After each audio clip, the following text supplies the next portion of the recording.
Saat ini, semua gambar juga berhenti tiba-tiba. Tama tenggelam dalam keterkejutan semacam ini yang hampir melampaui ruang dan waktu, dan butuh waktu lama baginya untuk pulih. Ketika dia sadar kembali, dia mengagumi kemampuan Surya Puja untuk menyimpan pikirannya dalam lukisannya, dan pada saat yang sama mau tidak mau merasakan nasib tragis dari keturunan keluarga Brajamaya. Tidak ada keraguan bahwa ketika Surya Puja kembali ke desa pegunungan kecil itu, dia pasti telah mencapai umur panjang. Namun, Tama juga dapat menyimpulkan bahwa umur panjang yang diperoleh Surya Puja seharusnya hanya menembus batas umur 200 tahun, dan itu jelas tidak berarti keabadian. Alasan mengapa dia begitu yakin adalah, di satu sisi, setelah dia menguasai 9 kitab suci surgawi yang mendalam, dia mampu berdebat dari sudut pandang orang dalam. Faktanya, tidak ada rasa keabadian sama sekali. Hanya sedikit lebih lama. Di sisi lain, itu juga karena kalimat terakhir yang dikatakan Surya Puja pada potret leluhur Brajamaya di gambar barusan. Kalimat itu lebih lugas, "Aku akan bertemu denganmu lagi di bawah 9 mata air di masa depan. Jadi jangan salahkan aku untuk itu." Ada pepatah di bawah 9 mata air, dan pada saat itu, 9 mata air mewakili dunia setelah kematian. Karena Surya Puja berkata bahwa dia akan bersatu kembali dengan leluhur keluarga Brajamaya di bawah 9 mata air di masa depan, itu berarti dia tahu bahwa dia akan mati cepat atau lambat. Oleh karena itu, Tama membuat penilaian yang komprehensif, bahwa Surya Puja seharusnya menemukan cara untuk memperpanjang hidupnya sebelum dia berumur 200 tahun, jadi dia kembali ke leluhur keluarga Brajamaya untuk memenuhi janjinya, tetapi dia tidak menyangka akan terlambat satu langkah. Tetapi menurut rencana Surya Puja, bahkan jika leluhur keluarga Brajamaya telah meninggal, dia seharusnya memberikan kesempatan kepada putranya. Namun putra dari leluhur keluarga Brajamaya mengecewakan Surya Puja karena ucapannya yang memberontak di depan potret tersebut, jadi dia juga melewatkan kesempatan bagus ini untuk hidup sampai usia 200 tahun atau bahkan lebih lama lagi. Namun, Tama tidak dapat menahan perasaan bahwa keturunan lain dari keluarga Brajamaya memiliki temperamen yang sangat baik. Hingga generasi nenek Kinasih, setelah menunggu lebih dari 1000 tahun, mereka masih menunggu Surya Puja muncul. Siapapun yang memiliki temperamen buruk di tengah, melihat bahwa dia tidak sabar menunggu kiri dan kanan, dan merobek potret Surya Puja, dia mungkin sudah tahu alasannya. Tapi terkadang itu keberuntungan untuk menipu orang. Keluarga Brajamaya tidak menunggu hasil ini, tetapi dia menemukannya secara tidak sengaja. Pada saat yang sama, Tama juga berpikir dalam hati, aku tidak tahu cara apa yang digunakan Surya Puja untuk membuat masa hidupnya melebihi batas atas 200 tahun. Dan aku tidak tahu berapa tahun dia hidup pada akhirnya. Jika dia hidup sampai sekarang, bukankah umurnya sudah lebih dari 1,400 tahun? Memikirkan hal ini, Tama menggelengkan kepalanya lagi, dan berkata dengan tegas, tidak mungkin ada orang di dunia ini yang hidup sampai 1,400 tahun. Aku pikir senior ini telah mengubur tulangnya di suatu tempat. Dengan hilangnya gambar tersebut, aura halus pada gulungan gambar juga menghilang. Tapi ketika Tama melihat foto itu lagi, dia tidak bisa tidak memikirkan gambar Surya Puja di benaknya, dan rasanya Surya Puja dalam lukisan ini tampak lebih hidup dan jelas di atas kertas. Dia tidak bisa tidak menebak dalam hatinya seperti apa nada kehidupan Surya Puja setelah meninggalkan desa pegunungan itu. Meski umurnya telah diperpanjang, sepertinya tidak ada orang penting dalam hidupnya. Istri dan anak-anaknya sudah lama meninggal, dan putra satu-satunya serta muridnya juga telah terkubur di dalam tanah. Hanya dia yang masih seperti pria paruhbaya yang tersisa. Dengan karakternya yang terobsesi dengan kultivasi dan mendambakan umur panjang, mungkin setelah dia meninggalkan desa pegunungan, dia masih akan memilih untuk kembali ke guanya di suatu tempat dan terus berlatih sendiri secara diam-diam selama bertahun-tahun. Ketika hidup hanya tersisa untuk berlatih hari demi hari, semua suka, duka, rasa sakit dan saat-saat bahagia hanya bisa disimpan untuk dirinya sendiri, dan dia tidak dapat menemukan siapapun untuk berbagi.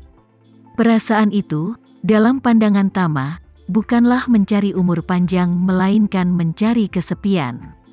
Dia merasa bahwa begitu seseorang melepaskan emosinya dan jatuh ke dalam kesepian tanpa akhir semacam itu, tidak peduli berapa lama umurnya, itu akan kehilangan arti sebenarnya. Dan Tama tidak bisa tidak berpikir jika dengan berlalunya waktu, semua orang di sekitarnya menjadi tua, apa yang harus dia lakukan? Meskipun pil peremajaan bagus, efeknya akan semakin buruk seiring bertambahnya usia.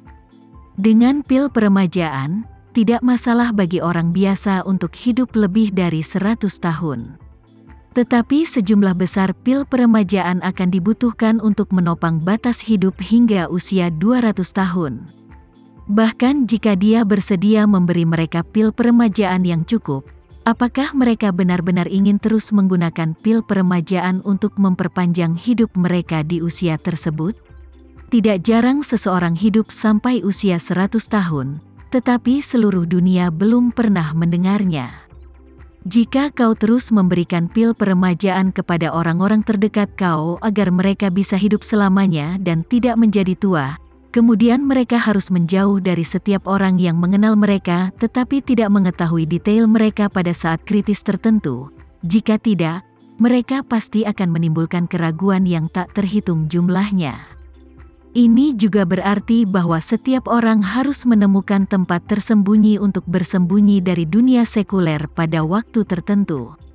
Saat itu, mereka dan orang-orang di sekitarnya akan berusaha sekuat tenaga untuk melarikan diri seperti manusia serigala atau vampir dalam novel.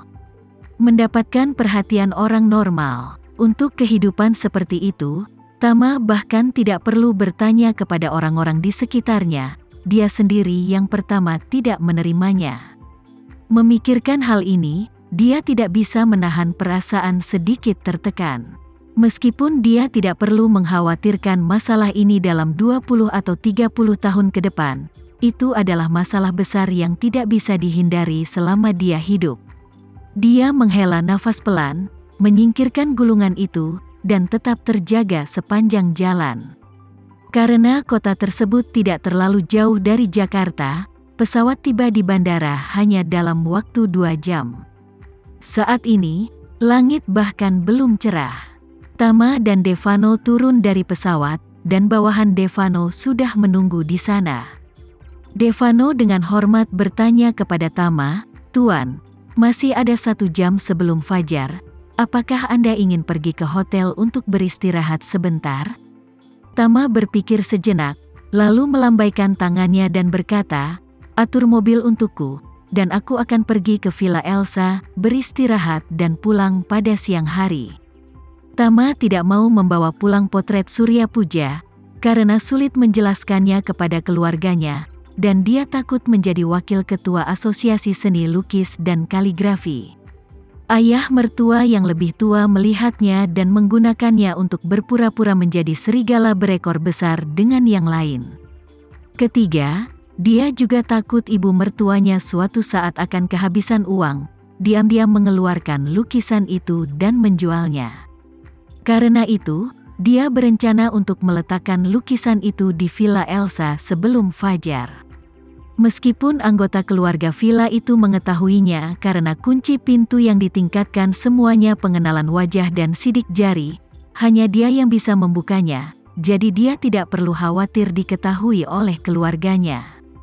Ketika Devano mendengar bahwa dia akan pergi ke Villa Elsa, dia buru-buru berkata, "Kalau begitu saya akan membawa Anda ke sana." Tama menggelengkan kepalanya dan berkata, "Jangan repot-repot, kamu sudah banyak bekerja, kembalilah dan istirahatlah, aku akan pergi ke sana sendiri." "Tidak apa-apa." Melihat desakan Tama, Devano langsung mengangguk, memberi isyarat kepada bawahannya untuk memberikan Tama kunci salah satu mobil Rolls-Royce, dan berkata dengan hormat, "Tuan, jika Anda butuh sesuatu, tolong hubungi saya kapan saja." "Baik." Tama mengambil kunci mobil dan berkata kepadanya, "Kalau begitu aku pergi dulu." Setelah berpisah dengan Devano, Tama pergi sendirian ke villa Elsa. Dan sesampainya di villa, dia membawa lukisan itu ke brankas di lantai basement villa.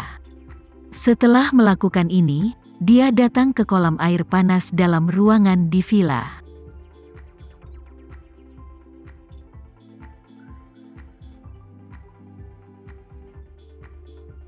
Sekian dulu ya video kali ini, kita lanjutkan lagi videonya di lain waktu.